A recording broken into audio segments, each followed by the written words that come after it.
Greetings, fellow classic TV fans. Clint Howard got his acting start at age 2 alongside his older brother Ron as a guest star on The Andy Griffith Show. Of course, Ron had his steady gig, but Clint went on to guest star on many classic TV shows. And then, of course, he landed his starring role on Gentle Ben. As an adult, Ron, the director, usually casts his brother Clint in his films.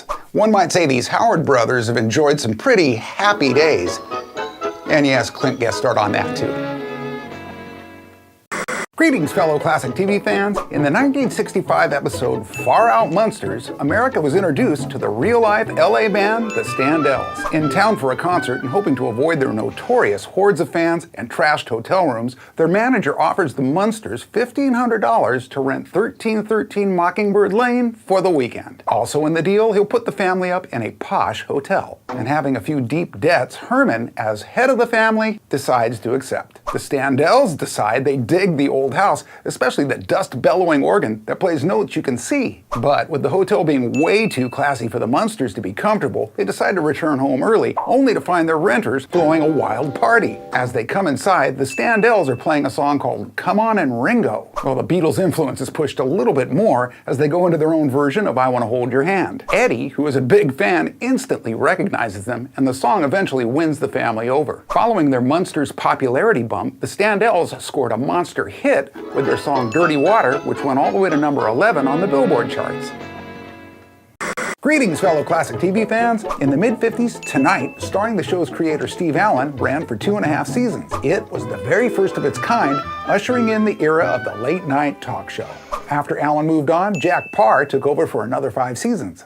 And it was during these early years that Allen and Parr utilized guest hosts such as Ernie Kovacs and a young Johnny Carson. Then, in 1962, The Tonight Show starring Johnny Carson began its 30-year run. Carson continued the tradition of guest hosts, and what a lineup it was. For instance, the Rat Packers' Frank Sinatra and Joey Bishop both hosted. And Bishop's final hosting tally hit 177 episodes. Jerry Lewis also guest hosted a total of 52 times. Some other over 50ers were John Davidson and Bob Newhart, both with 87. David Brenner was there 70 times. McLean Stevenson did 58, and David Letterman did a total of 51. And of course, there was Joan Rivers clocking in for 93. A 1965 episode marked the first time that an African American ever hosted a TV talk show, with Sammy Davis Jr. in the interviewer's seat. Harry Belafonte followed suit in 1968, and 2 of his guests were Martin Luther King Jr. and Robert Kennedy. This clearly illustrates that by the breadth and depth of the guest hosts, The Tonight Show wasn't just in tune with television, but was a part of American history itself.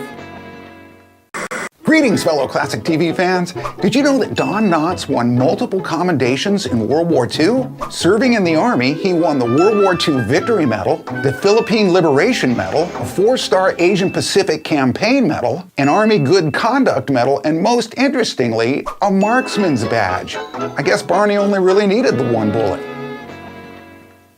Greetings, fellow classic TV fans. Even though the production company was called Desilu, it could have just as easily have been called Oppen Desilu. Oppen, as in Jess Oppenheimer, had some powerful comedic credentials. He had established himself in the 1930s and 40s, writing for some of the most popular radio stars and their shows. Eventually, he was asked to write for a comedy starring Lucille Ball called My Favorite Husband. And once Jess got his hands on it, it became a huge hit. Lucy was clearly the star, but she called Oppenheimer the brains. So when CBS approached her about developing her own comedy TV show, she insisted that Jess Oppenheimer and her husband, Desi Arnaz, be included. And then Oppenheimer created the entire premise of the show, right down to the title, I Love Lucy. And in 1951, the show went into full production with Jess Oppenheimer as producer and head writer. They also enlisted their former co-writers from My Favorite Husband, Madeline Davis and Bob Carroll Jr. And this team went on to write the first 4 seasons of the classic show. And what they created, along with the talented power couple, is regarded as one of the greatest, if not the greatest, TV shows ever.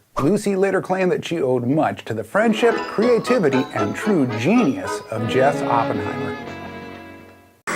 Greetings, fellow classic TV fans! You may not have known, but the Banana Splits were originally going to be called the Banana Bunch. However, the author of an already written children's book by the same name refused to let Hanna-Barbera use it. And it was the show's sponsor, Kellogg's, that felt the real negative impact of this. They were going to release a new breakfast cereal based on the name The Banana Bunch. Oops. The Banana Splits costumes were created by none other than Sid and Marty Krofft. They were famous puppeteers and highly accomplished producers, probably best known for their show H.R. Puffin Stuff.